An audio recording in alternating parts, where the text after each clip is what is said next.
Per far questo bisogna studiare. Cioè bisogna studiare nel senso che dobbiamo metterci intorno ad un tavolo e vedere che cosa fanno questi, che cosa fanno questi altri, dove ci sono delle cose da modificare. Perché non si può immaginare che la tradizione che non ci permette oggi di andare avanti e di risolvere questo problema sia quella che continuamente noi utilizziamo e copiamo senza immaginare qualcosa di diverso. L'efficienza di un'economia si basa sulla competitività e in un'economia globale le economie nazionali si trasformano in province dell'economia globale. Sto concludendo perché non voglio...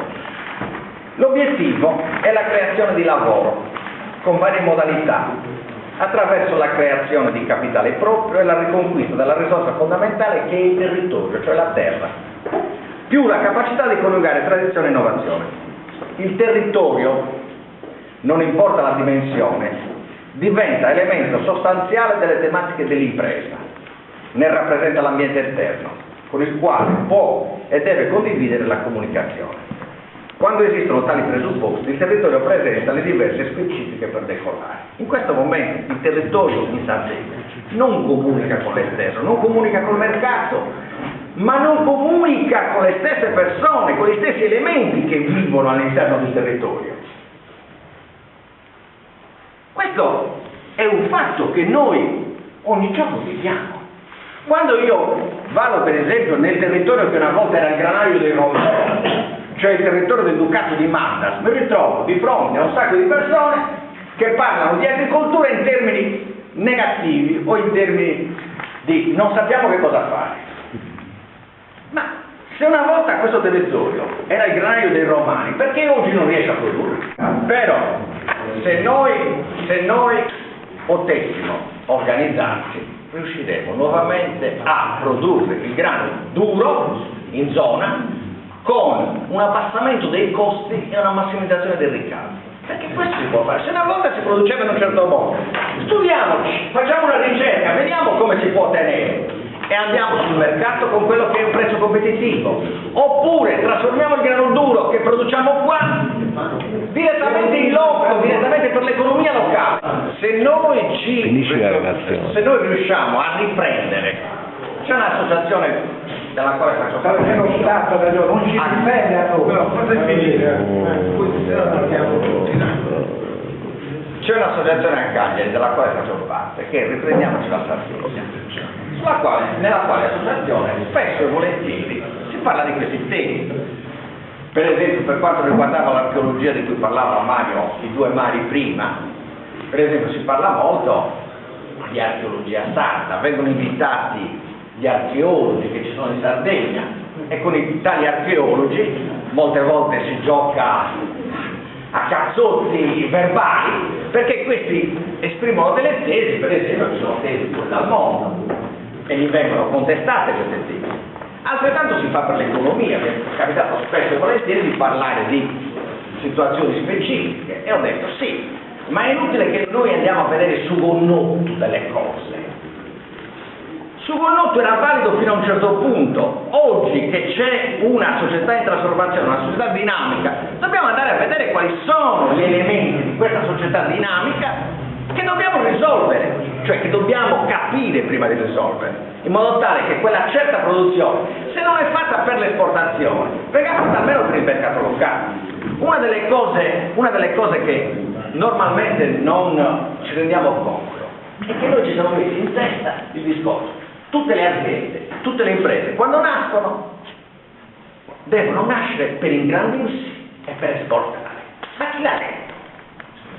Ma chi l'ha detto che queste devono essere le dimensioni? Perché io posso nascere come dimensione di impresa per il mercato locale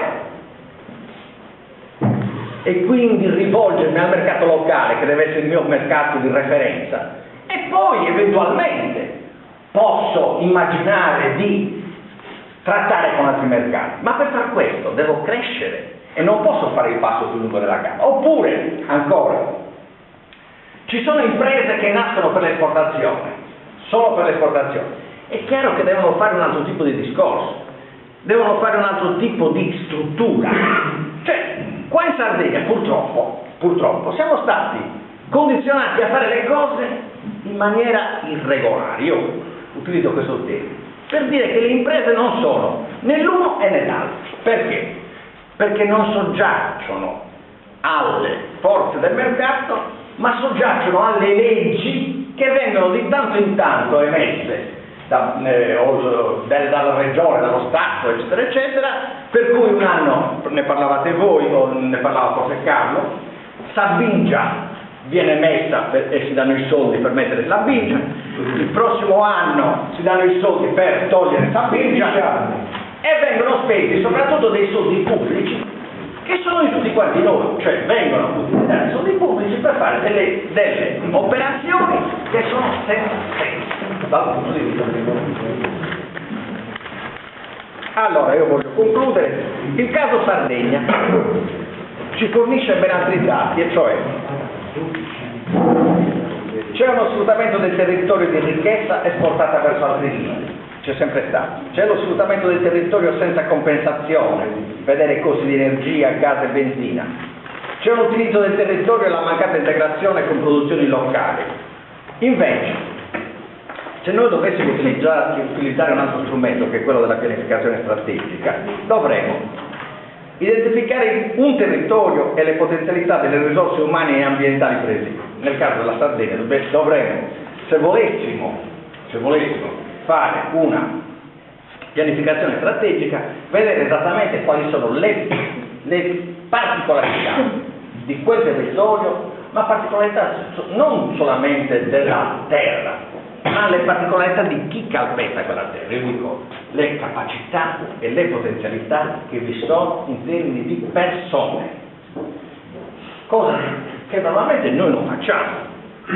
Secondo, dobbiamo definire l'obiettivo principale strategico e le varie tappe per poterlo raggiungere. Normalmente la tempificazione dell'obiettivo non viene fatta, viene preso un obiettivo o troppo vicino o troppo lontano, ma nessuno dice che cosa si deve fare per arrivare a quell'obiettivo.